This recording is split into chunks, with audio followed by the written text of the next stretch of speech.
Pour ne rien manquer, abonnez-vous maintenant. Bonjour Guillaume Bigot. Bonjour Glaise. Bon, on reparle de ce 1er mai. Quel bilan tirer finalement des manifestations de ce 1er mai ?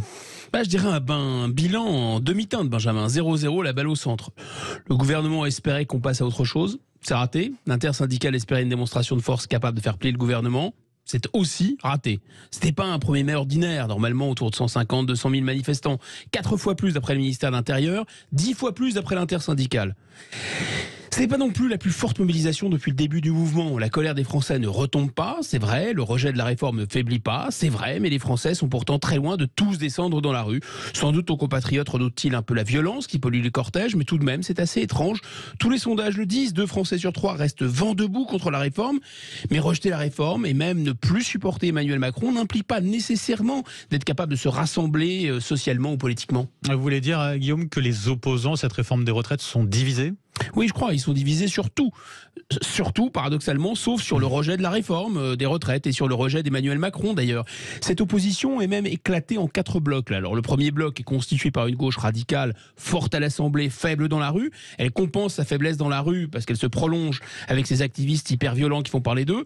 Le deuxième bloc est constitué par une gauche modérée, qui est faible électoralement, mais puissante dans les cortèges, et est incarnée par l'intersyndicale, qui reste, on le verra, mais pour l'instant unie.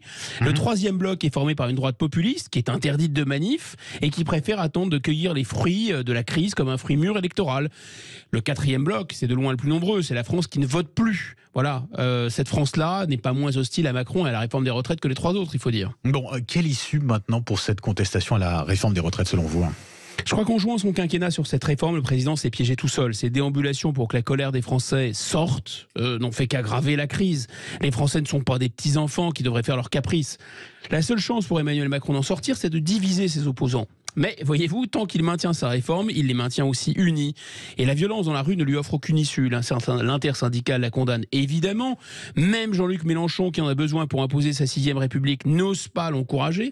Les Black Blocs eux-mêmes expliquent qu'ils ne veulent pas tuer, mais blesser des policiers et rendre au capitalisme ses coups. Ce sont des révolutionnaires 3.0 qui veulent des images sur Instagram. Mais on ne fait pas la révolution sur Instagram. Cette violence ne doit pas être sous-estimée. Elle a fait 108 blessés parmi les forces de l'ordre, et certains graves. Elle a cependant peu de chances de franchir un seuil qui ferait basculer l'opinion du côté du pouvoir.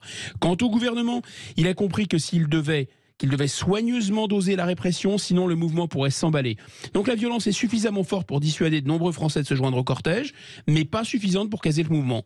La seule issue à cette crise, c'est donc que Macron retire sa réforme. S'il ne le fait pas, eh bien le Parlement le censurera tôt ou tard, le 8 juin ou après, et le forcera à retirer son texte ou à démissionner. Sauf événement extraordinaire, Emmanuel Macron doit donc se soumettre ou se démettre. Et bon, on verra, on fera réagir en l'occurrence Prescia Thévenot, mon invité politique, tout à l'heure à 8h15, député des Hauts-de-Seine et porte-parole du groupe Renaissance. Merci à vous Guillaume Bigot, on vous retrouve 8h45 pour les débats.